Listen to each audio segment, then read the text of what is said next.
So hello, we are here in Ohio and I have Chieftain with me. Hey lads. And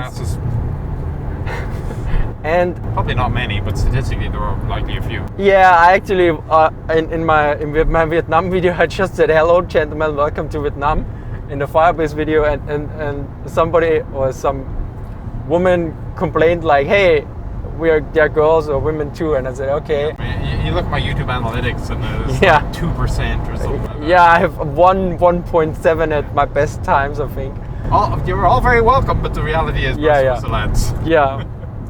And when I was doing my research on my Sturmgeschütz School video, so I found a leaflet. That one yet, but okay. It's coming out. Okay. So from October 1943, and they pointed out that you had like protection caps for your barrels, and I never came across any of these, and I didn't even find photos of them. Like muzzle caps? Yeah. And you have to have 5 in every Sturk, they noted. And so, but the funny thing is, they noted you can shoot through them, but they specifically mentioned don't shoot with high explosives if it is an icy barrel, and if you use hollow charges, remove the cap first. So I assume you found something similar for the US Army. We have them at 2 levels. Muzzle caps on the tank are usually just used for storage, and once you go out into the field, you take them off. And the idea is you shouldn't be stupid enough to dig your muzzle into the dirt in the first place. But since you have a nice stabilized gun and quick reverse and so on, it's nice and simple. Whereas especially with a Sturmgeschütz, where the gun is facing forward, whether you like it or not, you may have less option. Yeah. So when you're going through a ditch in a tank, you spin the turret 90 degrees. Not necessarily over the back deck, but at least off to the side, so that it's not going to get dug into the ditch. Just in case max elevation doesn't do it. But we also have a similar protective cap for the rifle you can get. It's a little plastic thing about yay big, looks like an old film canister. And you can put that on the end, and there's absolutely nothing wrong with shooting through that. Your first round's not going to hit anything. It's been deflected, but it'll blow the cap off. Yeah. And that's not an issue. I've almost never seen it used, but it does exist. But and for the Second World War? The closest I can think of was when they were invading amphibious invasions, and you had the plastic wrapping around the rifles. There was a muzzle. There was for the main guns on armored vehicles like tanks and tank destroyers, a canvas muzzle shroud, a muzzle cap, I guess you call it. But that was purely for shipping purposes, and you'd never see it in the field ready to go. Okay. Because you only got the one, and yeah. In this case, they particularly noted the Sturk should have 5 in there, and especially noted to protection against dust and everything.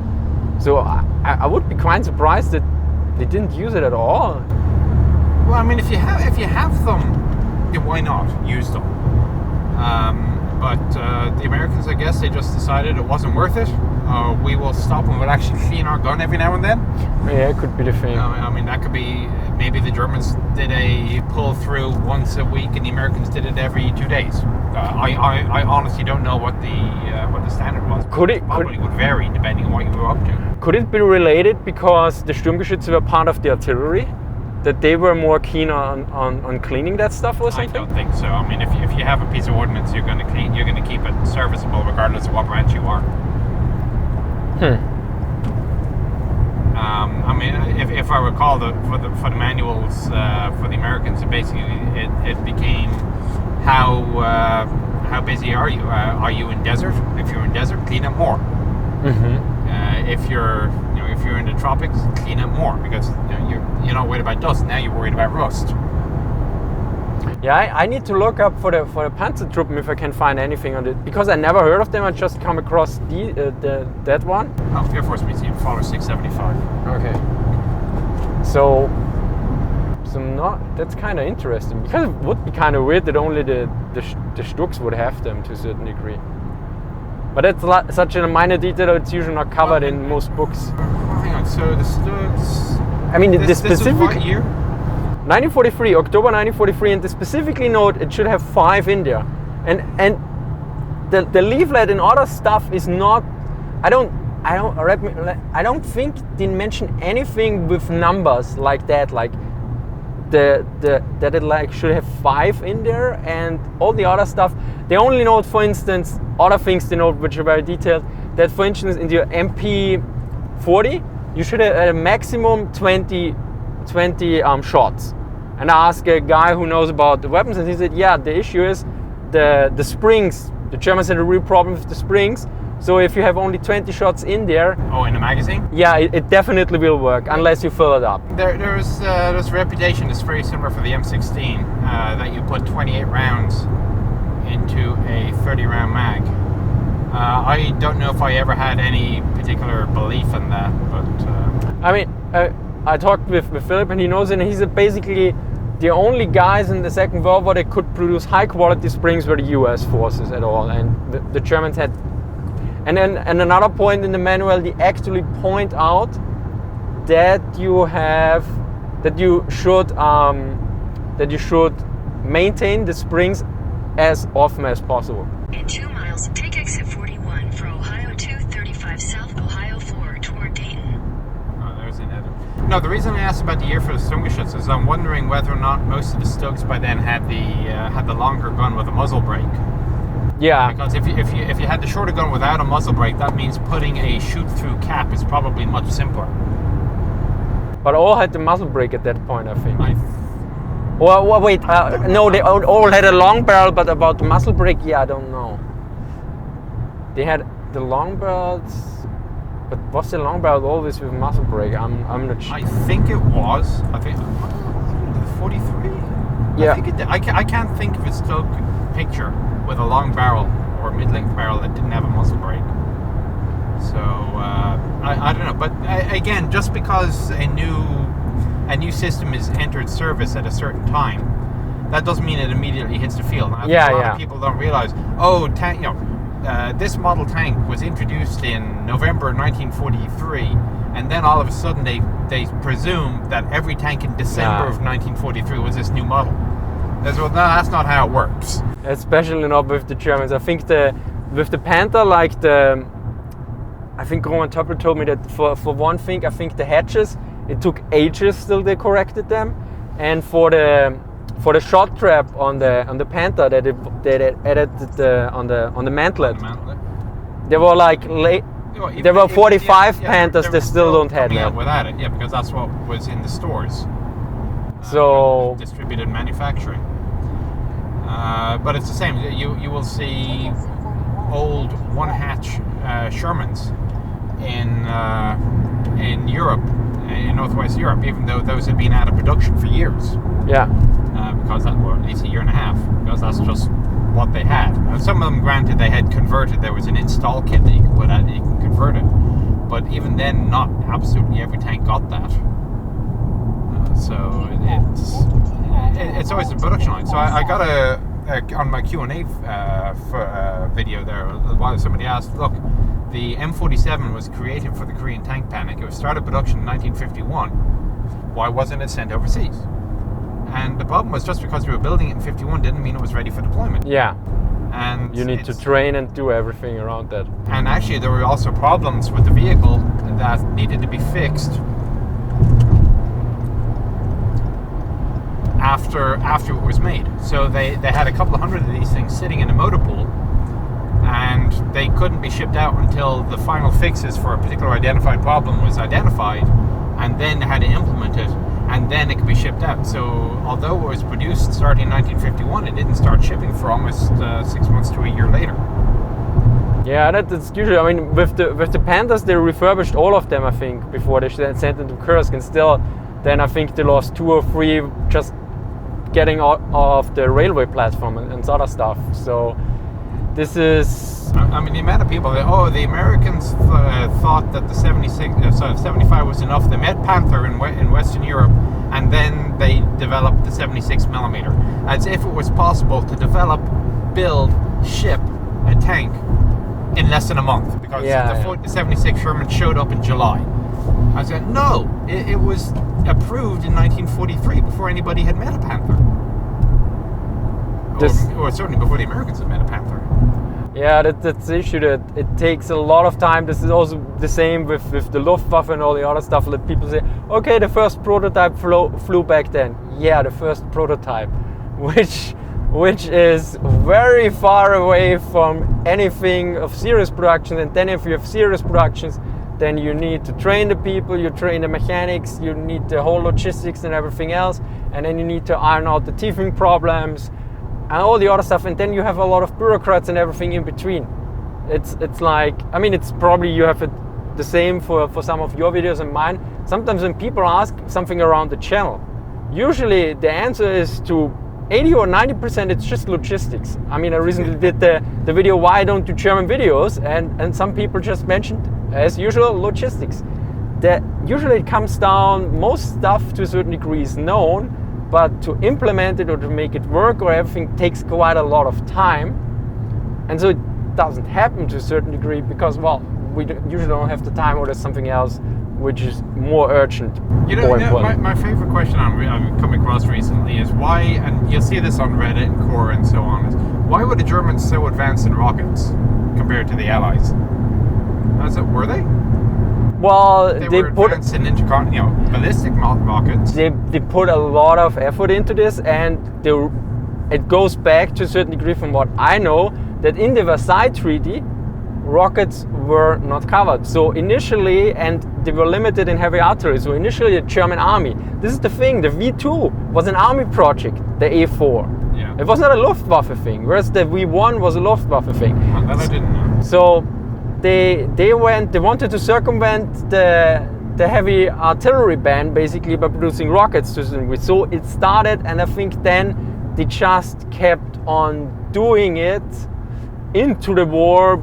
I'm not entirely sure on the funding, if Hitler was particularly fond of it or somebody else. The same thing always goes around, as pointed out in the Blaming Hitler video, that you have to look up actually in the archives what is written there, because what was written in the memoirs by some people is usually, well, off or completely off.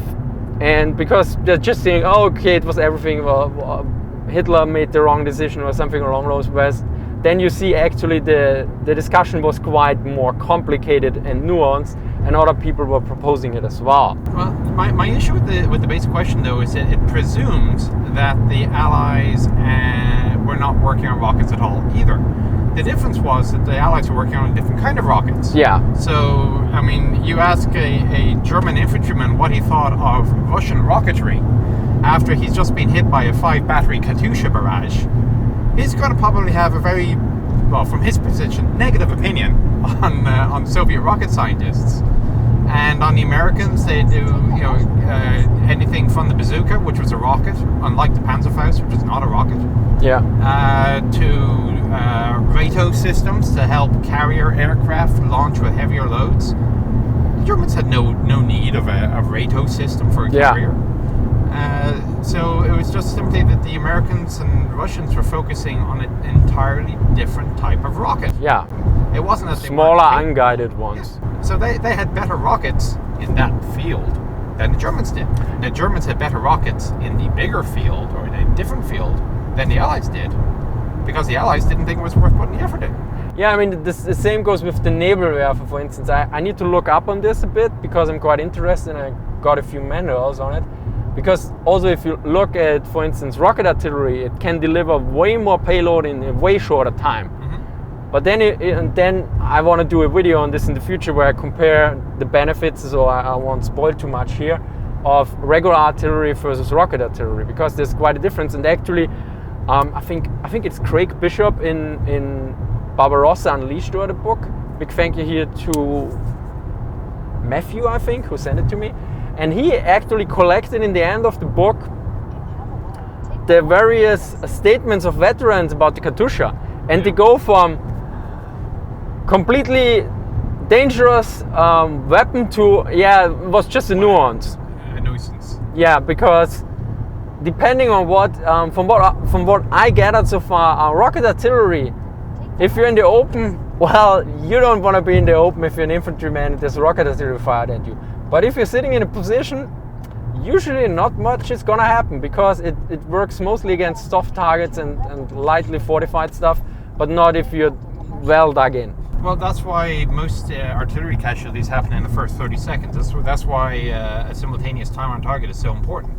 Because after 30 seconds, if you're not already dead, you're in cover. Yeah, but also with regular artillery, you can set it to delayed fuse. So even if you're dug in, they can blow you out if they get a... In theory, you could set a rocket to a delayed fuse. I don't know if anybody's ever done it. I'm not sure if you can set the Katyusha and the Nebelwerfer to a delayed fuse back then. I don't think so. They had the capabilities.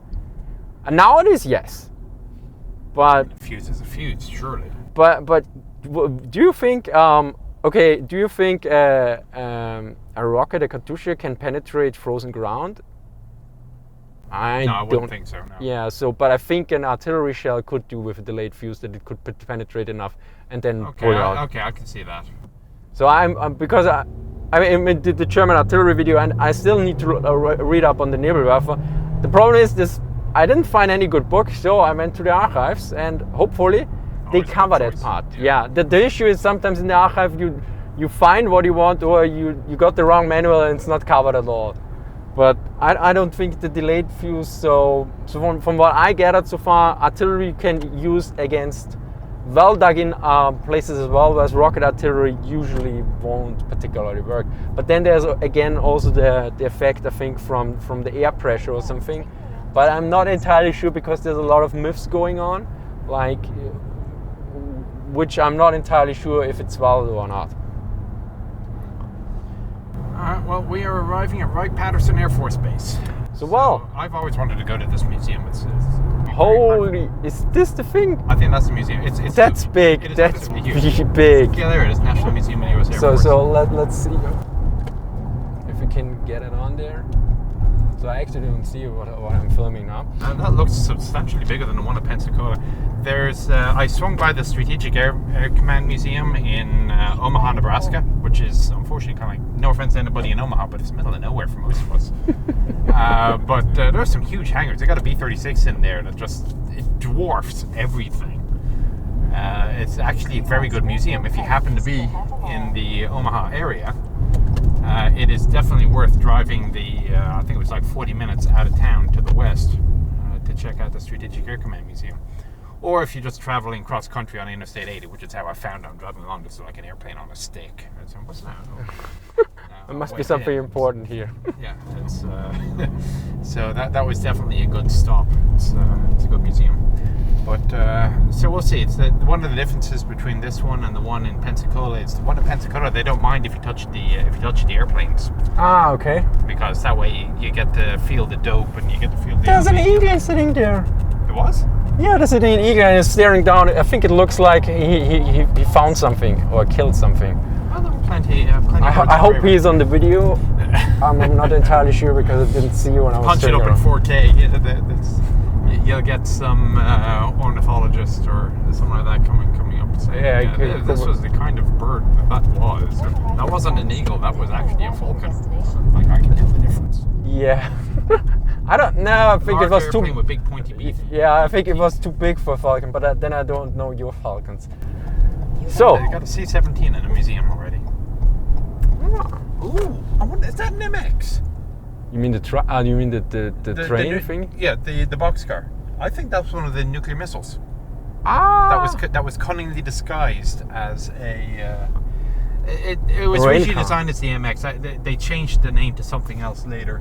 That plane looks like it has a cold with the big nose.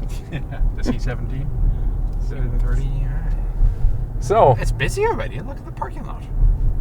Yeah, we're a bit late, but hey. Here's other parking. Okay. So anyway, I think we finished this one with Chieftain on the road or something. This video. So thank you very much for watching and thank you for being here. Until we go back the other way. Yeah. So thank you for watching and see you next time. Bye-bye. Bye.